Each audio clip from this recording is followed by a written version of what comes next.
Hello, good morning everyone. So meron po tayong title na Baraka, paano daw ba gamitin? Okay. So, syempre guys, marami talaga nagtatanong kung paano daw yung gamitin, lalong-lalo na po kung ah, mahina kayo guys sa pagsusumada ng STL or hindi nyo masyadong maintindihan or maunawaan. Ano? So, ibig sabihin kasi guys ng Baraka, ay kapares ng bawat numero, okay? So dito po sa baba, meron po tayong sumada sa bawat numero. Ayan po, sumada sa bawat numero. Kasi guys, hindi lang naman po kasi iisa lang dapat ang titingnan natin. Marami po kasi yung sided, no? So sabi ko nga sa inyo, kung nakita niyo yung mga in-upload kong pattern number 1 hanggang 7. So kapag napanood mo yung pattern number 1 to 7 is mauunawaan nyo at marirealize nyo, no? So, ito po yung pattern number 1, pattern number 1, at ito yung pattern number 2. So, nasa number 1 at 2 pa lang tayo, okay? So, kung gusto niyo pong matuto, tapusin ang videos, panoorin, pakinggan, at unawain, okay? So, meron po tayo dito nilagay na example. So, yung example po natin guys ay hindi po yan putyo-putyo or gawa-gawa lamang, ano? So, yan po ay STL ng Baguio para po meron po tayong basihan na totoo po yung tinuturo natin. So, hindi po ako nagawa-gawa ng mga sumada dyan, okay? So, ito po ay STL ng Baguio City. Okay, sumada po ito ng Pitsa 8, Pitsa 9 at Pitsa 10. So, dito po guys, tingnan natin kung ano yung ginamit nila dito na sumada. Kung ano mga lumabas na yan, kung ano ang ginamit nilang sumada, kung sumada po ba ng bawat numero or pattern. So, sa tingin ko po dito guys, pareho po nila yung ginagamit. Yung sabi ko nga sa inyo na pattern number 1 to 7, lahat po yan ginagamit. Okay, kaya dapat alam niyo po yung lahat para tayo po ay hindi laging zero, na hindi tayo nananalo. Okay? So, example guys, dito na po tayo guys sa 11.20 ng Pitsa 8. So, dito po tayo mag-start ng turo. Okay? So, tutorial. Okay, 11.20. Ang lumabas po ay 35.29. So, saan galing si 29 guys? So, sa 11.20. So, ibig sabihin niyan guys, hindi po yan sa pattern galing. Galing po siya sa sumada sa bawat numero. Okay? So, nandito po yan sa sumada ng bawat numero sa 11.20.29. So, kung napansin nyo, 11.20, kaya nag-29, kinuha po siya sa sumada ng 11 at 20.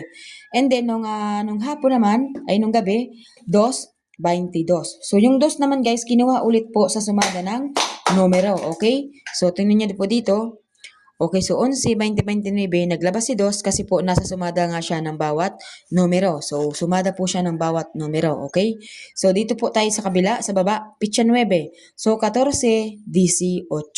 So, yung 18 naman guys, galing po sa sumada po dito sa 2. Diyan po siya kinuha.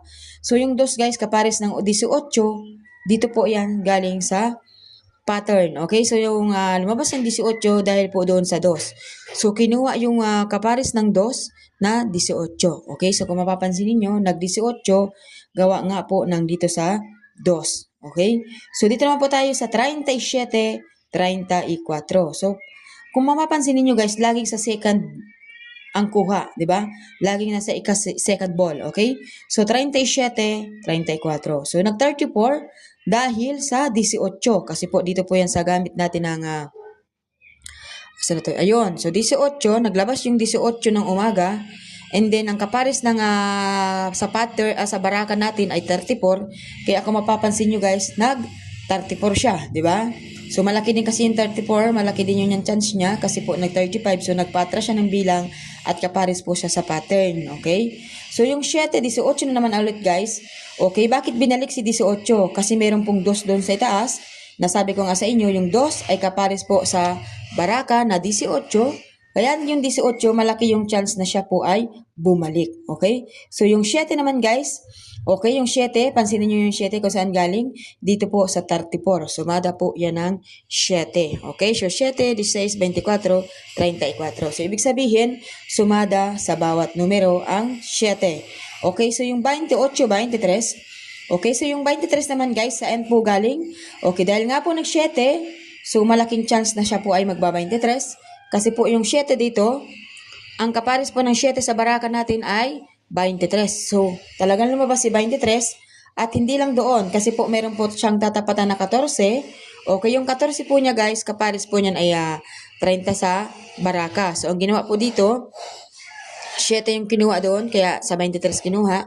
And then dito po tayo sa sumada ng bawat numero na tingnan natin na 5, 14, 23, 32. So, 14 yung tatapatan niya, kaya malaki din yung chance sa 23. Okay? So, yung 2 naman guys, so dito naman po tayo guys sa 2, 24. Okay?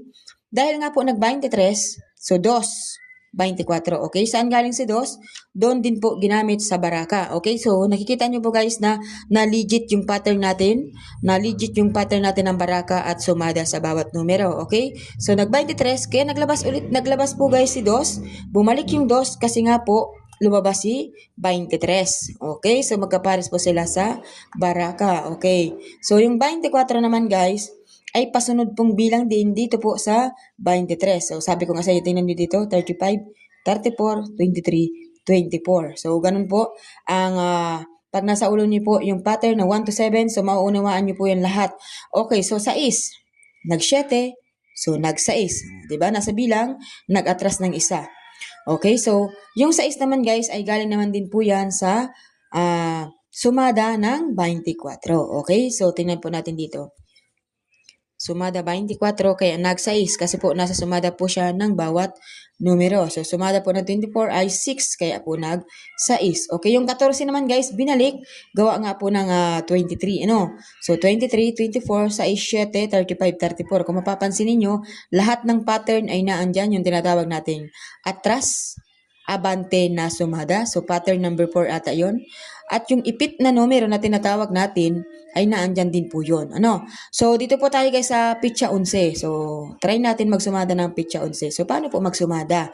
Okay, so halimbawa, ang tatapatan niyo po ay 28, 23, 2, 24 at 6, 14. So, ngayon, ang gagawin natin, saan po tayo kukuha ng sumada? So, dalawa po ang gagamitin natin, yung baraka at yung sumada sa bawat numero.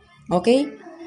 So, tayo po ay nag-tutorial, hindi po lahat ng masusumada natin ay tumatama kasi nga po marami po ang sumada ng bawat numero at dala-dalawa po ang kapares ng baraka. Okay? So, dala-dalawa po ang kapares ng baraka natin. Yung 23 guys, kung titingnan natin dito, ang kapares niya po ay 2, tsaka 7. Okay? So, lumabas na po yung pares ng 23, yung 7 at tsaka yung 2. Okay? So, yung 28 naman, ang kapares ng 28 guys ay 12. Ayan. Tsaka yung 7, di ba? Kaya malaki, kaya yung 28 guys, kaya nag-7, nag-28 din. Kasi nga po magkapares din po sila sa baraka, di ba? Di ba? Ang galing. So yung baraka ay napaka-legit talaga, no? So 7, nag-28, tas 23, so 7. So parehong pares ng 7 ay kinuha, no? So parehong pares ng 7 ang kinuha dito sa 28, tsaka sa 23. Okay, so dito na po tayo guys sa 6. So, sa 6 naman tayo magkuha ng pares. O di kaya sa 14. Pwede rin po sa 24, di ba? So, yung 24 guys, tingnan natin dito. Ang kapares ng 24 ay 3 at 8. Ayun o. 8, 24, 3, 24. Okay. Pero kung sa sumada guys tayo titingin, walang chance na lumabas si 12 at wala din pong chance na lumabas. Walang chance na lumabas si 12 at wala din pong chance na lumabas si ano yung isa? Sa 24. Si 3, no? So walang chance kasi nga po kung mapapansin niyo dito, wala siya sa sumada guys, di ba? Wala. So kung sa sumada tayo titingin, 14, so pwedeng mag-15, no? So 15 or di kaya 20. Pwede rin po si 20 dahil nag-2, 7, 23, 18, 34, tsaka 2. So yung 32. So okay. Tingnan natin yung 32 guys. Okay, 32. Pwede. Okay, pwede natin ilabas guys si 32. Dahil sa sumada po ng 7, 34, no? So, mag-32 po tayo. Okay, so dito tayo. Sa 32.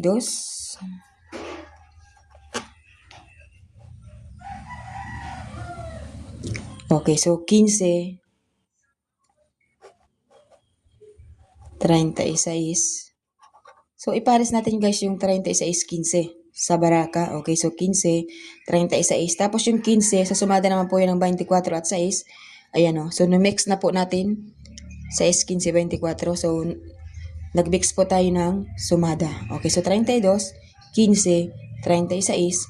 So, pwede rin po mag-5 yung buo na sumada dahil nga nag-6, 7. So, pwede rin po magbuo ng 5. Okay, yung gis naman guys, pwede pong lumabas si gis dahil nga po dito sa 28 saka 37, sumada po yan ng gis. Okay? Yung 18 naman po ay sumada yan ng 36, 9, 27. So, pwede rin po tayo dito mag-atras ng isa.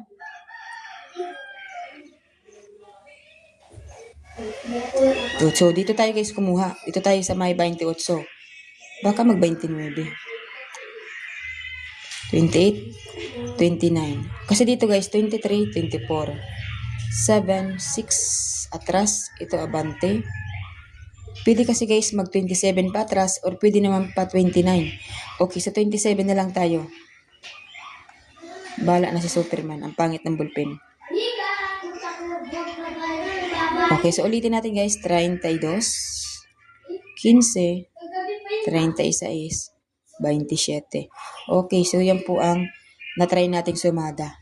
So, ganun lang po yung pagsumada, no? So, titingnan nyo po ilagi yung pattern ng baraka at saka yung sumada ng bawat numero. Pag tugmain ninyo guys, matsatsambahan nyo rin po yung tama ng inyo pong lugar. Good luck everyone! Please like and share.